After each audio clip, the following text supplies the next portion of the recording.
আমাদের পুরো সারা পশ্চিমবাংলা জুড়েই চলবে, গ্রামে-গঞ্জে বলুন আর আমাদের শহরাঞ্চলেই বলুন। কারণ যেভাবে আজকে এই দ্রব্যমূল্য বৃদ্ধি ঘটেছে সেটা তো অস্বাভাবিক ব্যাপার না। আজকে যেখানে আমরা দেখতে পাচ্ছি যেখানে ১৮০ টাকা চিকেনের কেজি, যেখানে মাছকে ৮০০-৯০০ টাকা মাছের ইলিশ মাছের কেজি, সেখানে এরকমভাবে এরা এসে ১২০০-১৪০০ করে দাম নিচ্ছে, ২৪০ টাকা মাছের এই মাংসর দাম নিয়ে নিচ্ছে যেখানে ১৮০ টাকা। এইসব দেখে আমাদের কনজিউমার ফোরাম বলুন, ইডি বলুন, ইডি দপ্তর থেকে যারা এসেছিল তারা ভীষণভাবে খুব দুশ্চিন্তায় পড়ে গেছেন যে এইভাবে বাজার মূল্য নিলে তো সাধারণ মানুষের নাগালের বাইরে চলে যাবে। দুর্নীতি তো গ্রস্ত একটা সরকার ছিল, সেটাকে পরিবর্তনে আজকে ১১৫ দিন মতন হলো।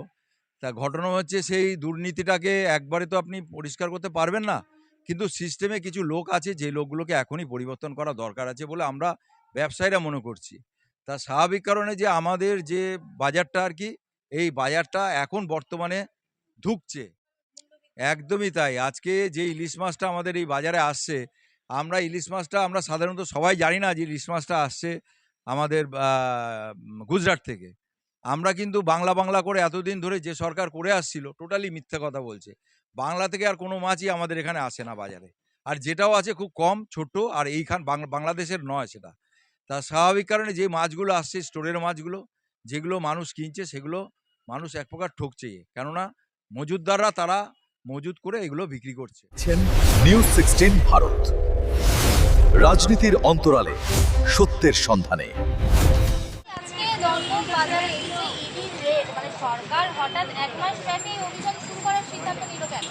যেভাবে বাজার নিয়ন্ত্রণ, বাজার দরদাম আজকে চড়িয়ে বাড়িয়ে রেখে দেওয়া হয়েছে যাতে করে এই বিজেপি সরকারের বদনাম করা যায়, এটা তো একটা চক্রান্ত চলছে। সেই জন্যই আজকে এই ইডি আজকে সমস্ত জায়গায় রেড করে চলেছে, কারণ যাতে বাজারের দামটা ঠিকঠাক সঠিকভাবে আজকে সাধারণ মানুষ মধ্যবিত্তের আয়ত্তের ভেতরে থাকে। ওই আজকে ১০ টাকার সবজি আজকে ৩০ টাকা দিয়ে কিনবো, আজকে ২০০ টাকার মাছ ৫০০ টাকা দিয়ে কিনবো, যাতে সেই জায়গাটা যাতে নিয়ন্ত্রণ করা যায়, যাতে অন্যান্য এরা জোচ্চোর তোলাবাজরা যাতে না এই জায়গাটা অন্তত দখল করতে পারে। সেই জন্যই আজকে ইডিকে নামানো হয়েছে, যাতে এই বাজার দরটা নিয়ন্ত্রণে থাকে, মধ্যবিত্তের আয়ত্তে থাকে।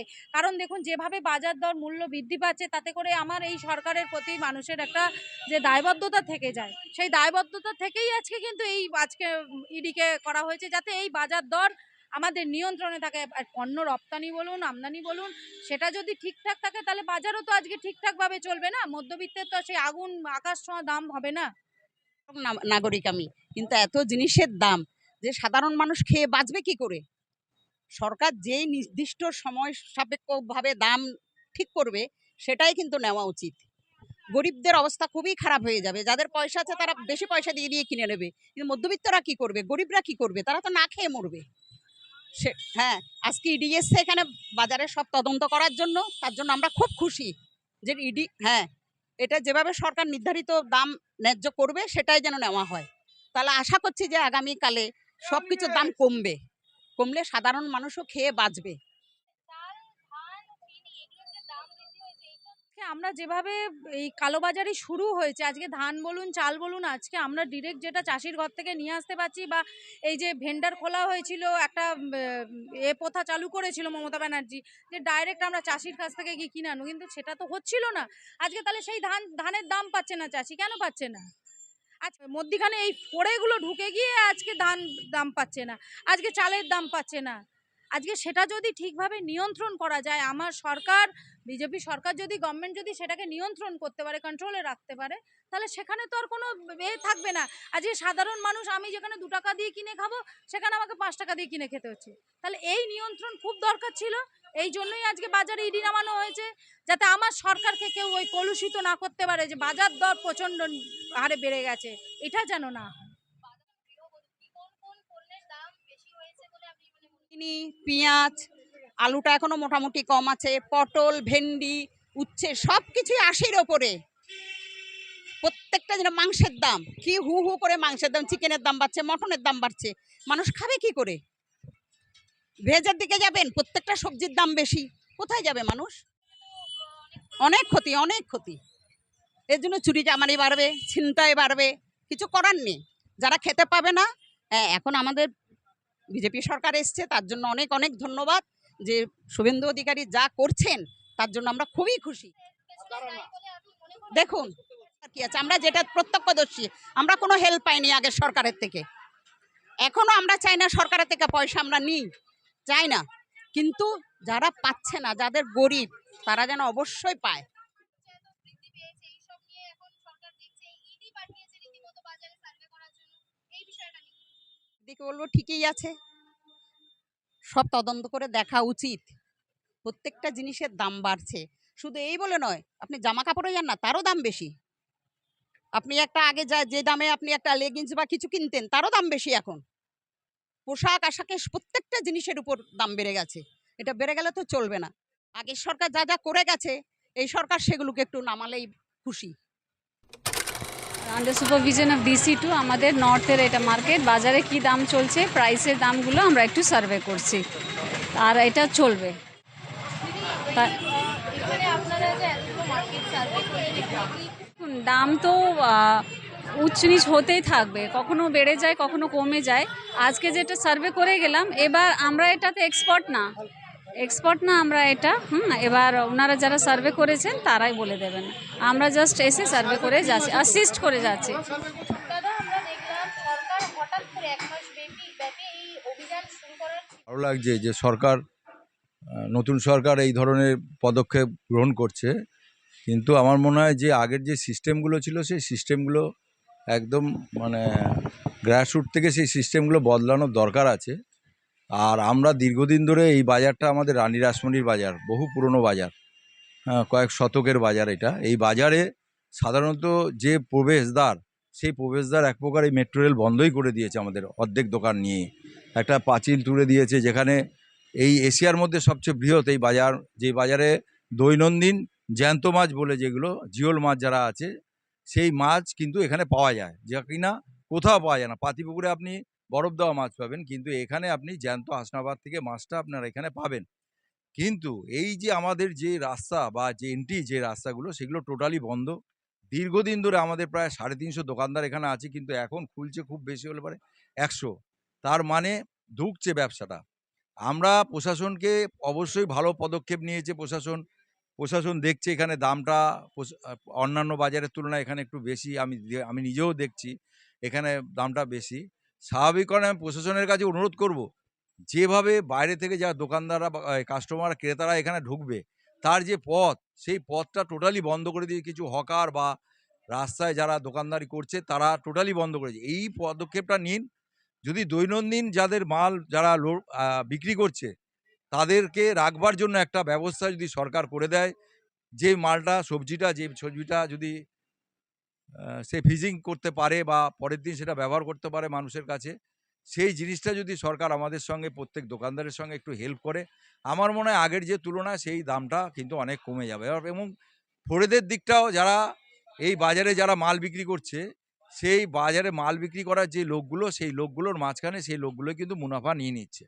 আমরা চাইবো সেই ফোরেদেরকে চিহ্নিত করে সরকারের তাদেরকে একটা পদক্ষেপ নেওয়া। বেড়ে গেল সমস্ত জিনিসপত্র, আমরা জানি গরিব মানুষ যারা দুর্নীতি তো গ্রস্ত একটা সরকার ছিল, সেটাকে পরিবর্তনে আজকে 115 দিন মতন হলো। তা ঘটনা হচ্ছে, সেই দুর্নীতিটাকে একবারে তো আপনি পরিষ্কার করতে পারবেন না, কিন্তু সিস্টেমে কিছু লোক আছে, যে লোকগুলোকে এখনই পরিবর্তন করা দরকার আছে বলে আমরা ব্যবসায়ীরা মনে করছি। তা স্বাভাবিক কারণে যে আমাদের যে বাজারটা আর কি, এই বাজারটা এখন বর্তমানে ঢুকছে। এই বাজারটা কিছু অফিসাররা যারা কথা বলল যে বাজারে 2-1 টাকা করে দাম বেশি, অবশ্যই আমারও মনে হচ্ছে বাজারে অন্যান্য তুলনায়। রাস্তায় আপনি যে বাজারটা আপনি 50 টাকা কিলো যে ঝিঙাটা পাবেন, আপনি এখানে 50 টাকা কিলো পাবেন না। হ্যাঁ, আমাদের এখানে সেটা 10 টাকা বা 20 টাকা কিলো বেশি হচ্ছে। আমি সরকারের কাছে আবেদন করব এই দিকটা একটু দৃষ্টি রাখতে, যে এই ধরনের ব্যবসায়ীরা যারা ঢুকছে তাদেরকে একটু হেল্প করুন। আমার মনে হয় আরও কম দামে বাজারে বিক্রি করতে পারবে। যাদের প্রবেশদ্বার থেকে শুরু করে সমস্ত কিছু আমরা সরকারের কাছে আবেদন করব, আমাদের দিকে একটু দৃষ্টি বলছে যে মজুতদারি বা কালোবাজারির কারণেই বর্তমান মূল্যবৃদ্ধি। একদমই তাই। আজকে যে ইলিশ মাছটা আমাদের এই বাজারে আসছে, আমরা সাধারণত সবাই জানি না যে ইলিশ মাছটা আসছে আমাদের গুজরাট থেকে। আমরা কিন্তু বাংলা করে এতদিন ধরে যে সরকার করে আসছিল, টোটালি মিথ্যা কথা বলছে। বাংলা থেকে আর কোনো মাছই আমাদের এখানে আসে না বাজারে। আর যেটাও আছে খুব কম, ছোট, আর বাংলাদেশের নয় সেটা। তা স্বাভাবিক কারণে যে মাছগুলো আসছে, স্টোরের মাছগুলো, যেগুলো মানুষ কিনছে, সেগুলো মানুষ এক প্রকার ঠকছে। কেননা মজুতদাররা তারা মজুত করে এগুলো বিক্রি করছে। সেগুলোকে অবশ্যই সরকারের পদক্ষেপ নেওয়া উচিত। নতুন সরকার সেটা নেবে, আমাদের সেটা ভরসা আছে নতুন সরকার। এই অভিযান ঠিক কোন কোন বাজার ও জেলায় চলবে? পুরো সারা পশ্চিমবাংলা জুড়েই চলবে, গ্রামে-গঞ্জে বলুন আর আমাদের শহর অঞ্চলেই বলুন। কারণ যেভাবে আজকে এই দ্রব্যমূল্য বৃদ্ধি ঘটেছে সেটা তো অস্বাভাবিক ব্যাপার না? আজকে যেখানে আমরা দেখতে পাচ্ছি যেখানে ১৮০ টাকা চিকেনের কেজি, যেখানে মাছকে ৮০০-৯০০ টাকা মাছের ইলিশ মাছের কেজি, সেখানে এরকমভাবে এরা এসে ১২০০-১৪০০ করে দাম নিচ্ছে, ২৪০ টাকা মাছের এই মাংসর দাম নিয়ে নিচ্ছে যেখানে ১৮০ টাকা। এইসব দেখে আমাদের কনজিউমার ফোরাম বলুন, ইডি বলুন, ইডি দপ্তর থেকে যারা এসেছিল তারা ভীষণভাবে খুব দুশ্চিন্তায় পড়ে গেছেন যে এইভাবে বাজার মূল্য নিলে তো সাধারণ মানুষের নাগালের বাইরে চলে যাবে বাজার দোকান না। আজকে একটা রিজনেবল প্রাইস নিন। আজকে সবজির বাজারেও আজকে আমরা গিয়েছিলাম, ওখানে গিয়েও দেখলাম যে আজকে সবজির বাজারে আজকে ঝিঙে বলছে ৮০ টাকা কিলো, আজকে বেগুন ৬০ টাকা কিলো। এগুলো অস্বাভাবিক দাম নিলে আজকে কি করবে? আজকে চাষির ঘর থেকে তুমি যেখানে ৩০ টাকা কিলো নিয়ে আসছো সেখানে এনে তুমি ৬০ টাকা কিলো বিক্রি করছো, ৮০ টাকা কিলো বিক্রি করছো। তা সাধারণ মানুষ খাবে কি করে? তাহলে এটা একটা বাজারের ওপর একটা পড়বে, প্রভাব পড়বে। আজকে সাধারণ মানুষ যদি না বাজারে হাত দিতে পারে তাহলে দোকানদারদেরও আজকে ওই পয়সা সাজিয়ে বসে লাভ হবে না। তাহলে এমন একটা জায়গায় বাজার দর রাখতে হবে যেখানে সাধারণ মানুষ নিতে পারবে এবং যে ক্রেতা বিক্রেতা দুজনেই লাভবান হবে। পরিদর্শনের সময় ব্যবসায়ীদের কাছ থেকে কোন কোন নথি বা তথ্য নেওয়া হবে? ব্যবসায়ীদের প্রথমত যে জিনিসগুলো চাওয়া হলো, যে কাঁচা বাজারে যে মূল্যটা দিয়ে আর কি কিনছে সেই কেনার বিলটা চাইলো। তারপর যে পাল্লা বাটখারাগুলো রয়েছে ওনাদের যে ওয়েট মেশিনটা রয়েছে সেই মেশিনের সমস্ত কাগজপত্র চাইলো। যাদের পাল্লা বাটখারা আছে তাদের পাল্লা বাটখারাও চেক করে দেখা হলো, তাদের লাইসেন্স দেখা হলো। দেখে বিভিন্নভাবে ওরা ওদের অফিসিয়ালি যে প্রসেসিংগুলো রয়েছে সেগুলো কমপ্লিট করলো। দেখে খুব ভালো লাগছে যে আমার সরকার, আমি তো এতদিন আজকে বাজারে আসছি, আজকে তো কোনোদিন দেখিনি যে এরকমভাবে আমাদের ইডি আসতে পারে বা আমাদের সবজি বাজারের উপর এরকম নিয়ন্ত্রণ চলতে পারে।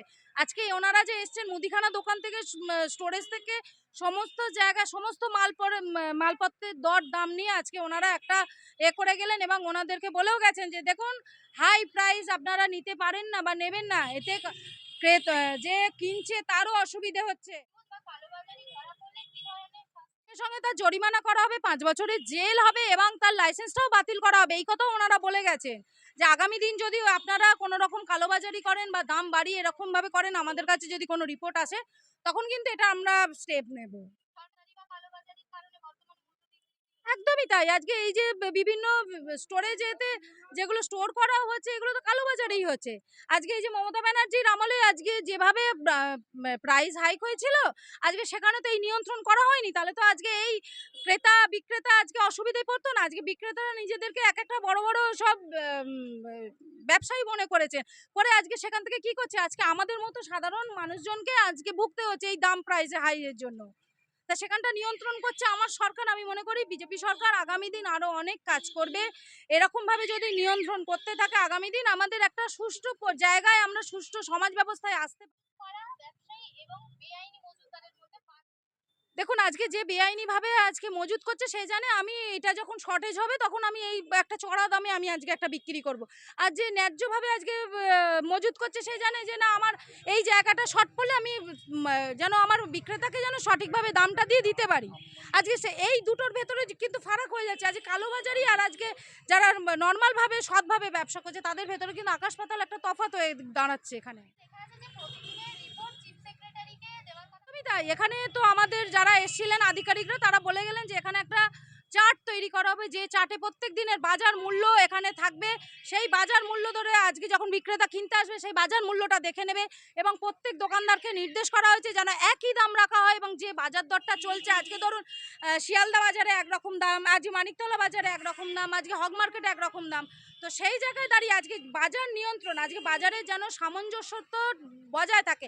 আজকে হয়তো আনতে গিয়ে একটা ক্যারি কস্ট পড়ছে, সেখানে হয়তো 5 টাকা বেশি হলো, 2 টাকা বেশি হলো, সেটা মেনে নেওয়া যায়। কিন্তু একসঙ্গে 20-30 টাকা আজকে এতটা প্রাইস, এটা তো মানা যায় না। না, এই জন্যই আজকে আধিকারিকরা এখানে বলেই গেছে যে চার্ট তৈরি করতে হবে এবং এখানে একটা কমিটির ব্যবস্থা করা হবে যারা এইটাকে নির্ধারণ করবে। ভূমিকা কি হবে? শুধু আইন শৃঙ্খলা নাকি কালোবাজারিও একদমই তাই। আমাদের এখানে আমাদের লোকাল থানা ছিলেন, সিটি থানার ওসি ছিলেন, শৃঙ্খলা ম্যাডাম ছিলেন, শৃঙ্খলা ম্যাডাম নিজে দাঁড়িয়েছিলেন এবং ডিসি নর্থ, আমাদের ডিসি 2 এর যে নর্থ দেবুবাবু ছিলেন, উনিও এখানে আমাদের সঙ্গে প্রচণ্ডভাবে সহযোগিতা করেছেন এবং সবাইকে আশ্বাসন দিয়ে গেছেন, বা যারা এখানে কেনাকাটা করছিলেন ক্রেতা আজকে সবাইকেই আজকে বলেছেন যে আপনারা সৎভাবে ব্যবসা করুন, আমরাও আগামী দিন যাতে আপনাদের সাহায্য করতে পারি। কারণ এই কালোবাজারি রুখতে গেলে যেমন ক্রেতাকেও আজকে স্বচ্ছ থাকতে হবে, বিক্রেতাকেও আজকে সজাগ থাকতে হবে, নালে কিন্তু আজকে এই জায়গায় আজকে আমরা স্বচ্ছতা মুক্ত স্বচ্ছ ভারত আমরা গড়তে পারবো না। নিউজ 16 ভারত, রাজনীতির অন্তরালে সত্যের সন্ধানে।